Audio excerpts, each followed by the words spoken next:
दज्जाल अभी तक जाहिर नहीं हुआ, लेकिन एक सहाबी ऐसे हैं जिन्होंने दज्जाल को देखा और उनसे बात भी की। ये रास्ता कुछ अजीब लग रहा है, पानी का बहाव हमें कहीं और ले जा रहा है, शायद हम गलत सिमत में आ गए हैं। उन्होंने बयान किया कि वो 30 आदमियों के साथ समुद्री सफर पे थे। समुद्र में तूफान आया और वो लोग अनजान जजीरा पर पहुंचे। वहाँ उन्हें एक अजीब मखलूक दिखी जिसके जिस्म पर बहुत ज्यादा बाल थे।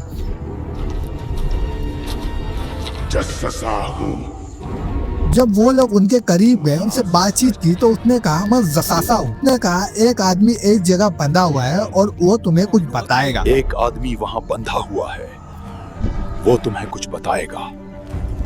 जब वो लोग वहाँ गए तो उन्होंने देखा कि एक आदमी जंजीरों में जकड़ा हुआ है। और तुम्हें जंजीरों में क्यों बंधा गया है? तुम कहाँ से आए हो? हम शाम से आए हैं। अरबों में जो नबी आए हैं उनका क्या हाल है? क्या लोग उनकी बात मान रहे हैं? लोग उन पर ईमान ला रहे हैं। क्या बैसान के खजूर के दरख्त अभी भी फल देते हैं? हाँ, अभी भी फल देते हैं। क्या तबारिया झील में अभी भी पानी है? हाँ, उसमें अभी भी पानी है। ये सब तुम्हें कैसे पता है? और तुम कौन हो? मैं दज्जाल हूँ, जल्द मुझे रिहा कर दिया जाएगा, फिर मैं पूरी दुनिया में फिरूंगा। लेकिन उसने ये भी कहा कि मैं मक्का और मदीना में दाखिल नहीं हो सकूंगा। दज्जाल ने बैसन और तबरिया का ही जिक्र क्यों किया? इन दोनों जगहों का आखिर जमाने से क्या कनेक्शन है? बैसन के खजूर के दरख्त, बैसन एक पुराना इलाका है जो आज के वक्त फलस्तीन इसराइल के करीब है।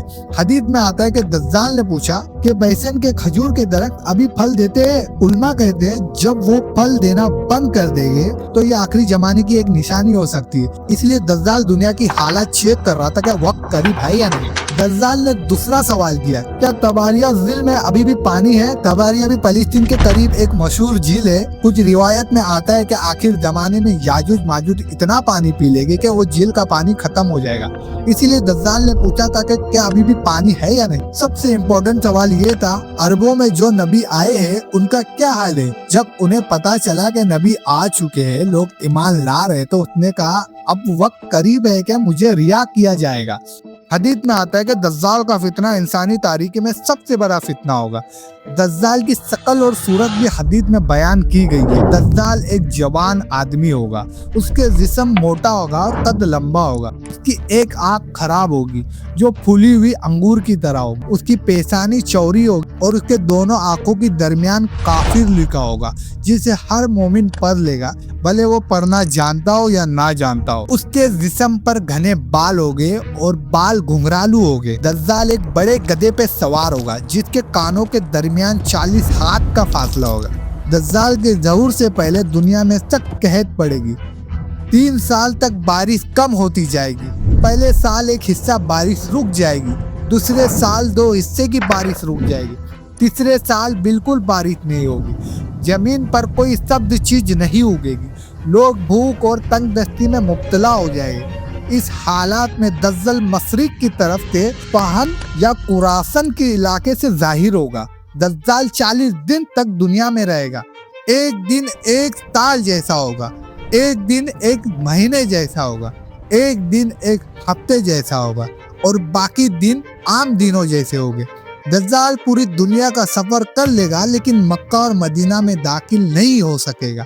उसके साथ झूठी करामत जैसी चीजें होगी, उसके साथ रोटियों के पहाड़ होंगे क्योंकि लोग भूख से तरस रहे होंगे। उसके पास जन्नत और दोजख जैसी चीजें होगी। जो उस पर ईमान लाएंगे वो उसकी जन्नत में जाएंगे और जो इनकार करेंगे वो उसकी दोजख में चले जाएंगे। लेकिन असल में जो उसकी जन्नत दोजख होगी और उसकी दोजख जन्नत होगी। दज्जाल जमीन से खजाने निकालने का हुक्म देगा और खजाने उसके पीछे चलेंगे। उसके साथ 70,000 यहूदी होंगे और 13,000 यहूदी औरत होगी। उसके फितनों की वजह से मोमिन बहुत परेशान हो गए। आखिरकार हजरत ईसा अलैहिस्सलाम आसमान से नाजिल हो गए।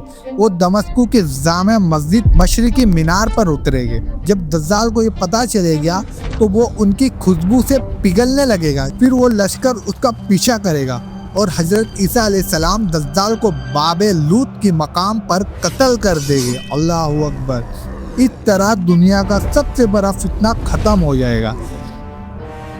रसूल अल्लाह सल्लल्लाहु अलैहि वसल्लम ने हमें दज्जाल के फितने से बचने का तरीका भी बताया। पहली 10 आयतें याद करना दज्जाल के फितने से हिफाजत का सबब बनेगी और अल्लाह से दज्जाल के फितने से फना मांगनी चाहिए। Hope you like this video. अगर वीडियो अच्छी लगी है तो कमेंट में जरूर बताना, लाइक सब्सक्राइब भी कर देना ताकि मैं मोटिवेट हो सकूं और वीडियो ऐसी बनाने के लिए।